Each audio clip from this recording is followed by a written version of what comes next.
He arrived at Hanada Airport just after noon, when the air was thick with summer heat, and the terminal hummed with the dull echoes of rolling suitcases and multilingual announcements drifting overhead. The man moved through the crowd with a quiet confidence, blending so well into the flow of travelers that no one paid him any attention.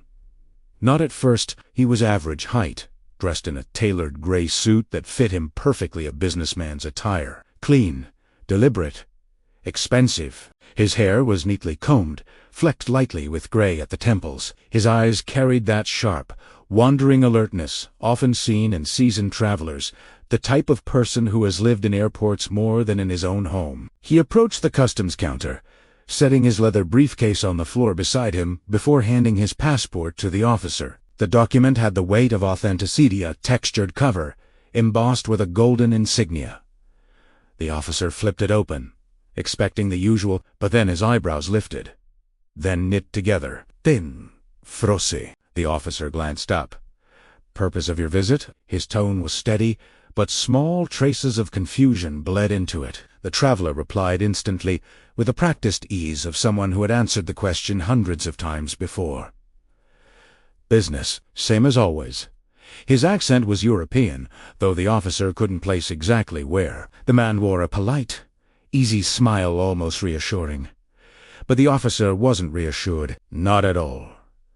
Not at all. He stared at the passport again. The country printed on the document didn't exist. Torty whispered to himself, reading the name twice to make sure he wasn't misinterpreting the text. The passport listed a place that had never appeared on any map, modern or historical, a sovereign nation supposedly nestled between France and Spain. Stamped, sealed, barcoded, and decorated with the emblems of a government no one had heard of. The officer glanced at his colleague in the booth next to him. Their eyes met, and the second officer leaned subtly closer, reading the passport upside down. He blinked, confused. Then again. And again. The first officer cleared his throat. "Sir, could you step aside for a moment?" The traveler looked mildly annoyed, but not alarmed. "Is something wrong?" he asked. "Just a routine check," the officer replied. Routine. But nothing about what followed would be routine. They guided him to a small interview room, illuminated by a single overhead fluorescent light. The walls were a washed-out beige. A metal table stood in the center, bolted to the floor. The traveler took his seat calmly, folding his hands on the table as the officers entered behind him. "Your passport says you're from Taured," the senior officer said. His voice carried a stern authority. "Could you confirm the location of your country?" The traveler looked puzzled by the question. "Of course, as I said, it's between France and Spain." "Surely you know it." The officers exchanged glances. "We don't," one of them said bluntly. The traveler let out a soft, dismissive laugh. "That's impossible. I've been traveling here for years. Japan has never once questioned my passport." Eli nodded back, crossing one leg over the other. Confidence radiated off him. Or was it something else? Entitlement? Certainty? Or the calm unawareness of someone who believed absolutely in the world he came from? The officers brought out a global atlas and placed it on the table. The traveler leaned forward, flipping quickly to the European section. "There!" he said, tapping a finger against the map. His finger landed on a tiny mountainous country between France and Spain. The word printed there was Andorra. The traveler frowned. "No, that's not right. This territory, this one is Taured. It always has been." The officers watched him carefully. His confusion appeared real. His hands trembled slightly as he pointed to the map again, as if trying to will a missing nation into existence. "Sir," the officer said gently, "in our world, there is no country named Taured." The traveler's lips parted, his expression drained of composure. He looked back at the passport as if expecting it to change before his eyes. "That can't be," he murmured. "This is a mistake, a misunderstanding." They slid the passport toward him. He picked it up slowly, flipping through the pages with a growing unease tightening in his jawline. Each stamp, each seal, each photograph. It was all real. Memory didn't falter in him. He remembered cities, airports, borders, languages, governments, everything about Taured as vividly as one recalls their own childhood home. He clutched the passport tightly. "I don't understand," he whispered. "Taured has existed for over 1,000 years. My company is based there. I've been coming to Japan for business twice a year. I have meetings tomorrow." "Meetings with who?" the officer asked. He listed the names of Japanese corporations. The officers checked. No meetings were scheduled.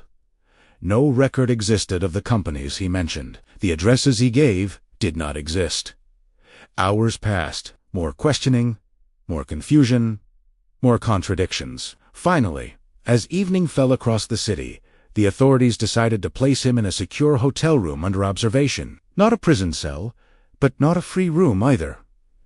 2 guards were stationed outside the door. The traveler accepted a meal, thanked them politely, and entered the room. He still believed this was all just a terrible mix-up, some bizarre clerical error that would be resolved by morning. But morning never came for him. Not in this world. At dawn, the officers returned to the hotel. They opened the door. The room was empty. The bed had not been slept in. The window was sealed. There was no balcony. The door had been locked all night. Guards positioned on both sides of the hallway. All his belongings, not just the passport, but every document, every paper, every item they had confiscated had vanished. There was no sign of struggle, no footprints, no noise recorded, no signs of tampering. It was as if the man had simply evaporated. The guards swore he never came out. Security swore no one entered. The cameras mysteriously had malfunctioned from midnight to 6 a.m. Investigators launched a full-scale search of the hotel. Every floor, every stairwell, every fire exit. Nothing. Outside, Tokyo buzzed with the rising sun, unaware that somewhere within its walls, reality might have bent for just a moment. The man from Taured, whatever world he belonged to, was gone. Rumors spread quickly among the airport staff. Some said he was a spy. Others whispered darker theories. Time traveler, interdimensional visitor, or someone who slipped through a crack between parallel worlds. But the most unsettling whispers came from the guards themselves. One of them claimed he heard something around 3 a.m.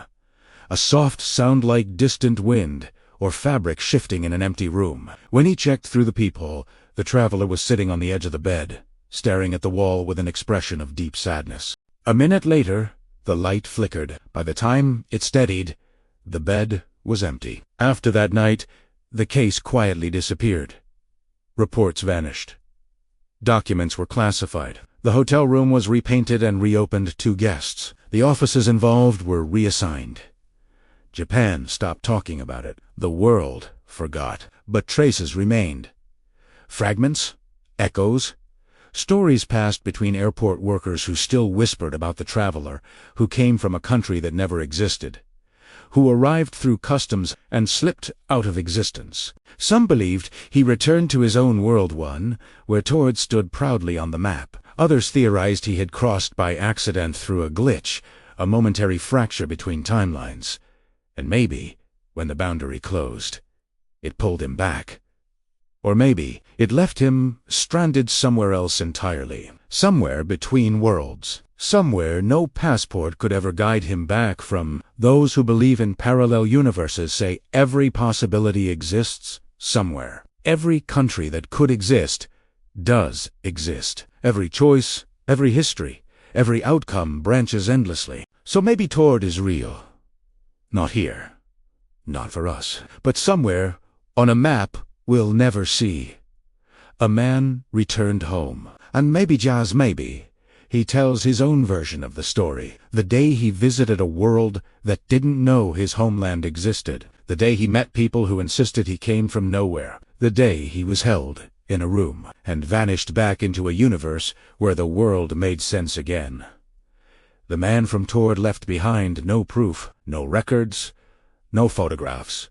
Nothing but a story too strange to dismiss, and too detailed to ignore. Even now, airport officers sometimes check a passport twice, and every so often, a traveler passes through a terminal with a document that makes someone frown just a little, just enough to wonder, because maybe it wasn't an isolated event. Maybe it wasn't an accident. Maybe the walls between worlds are thinner than we think. Thin enough that, once in a while, someone slips through. Someone who does in to belong. Someone we can't explain. Someone from a place that shouldn't exist. Someone from Taured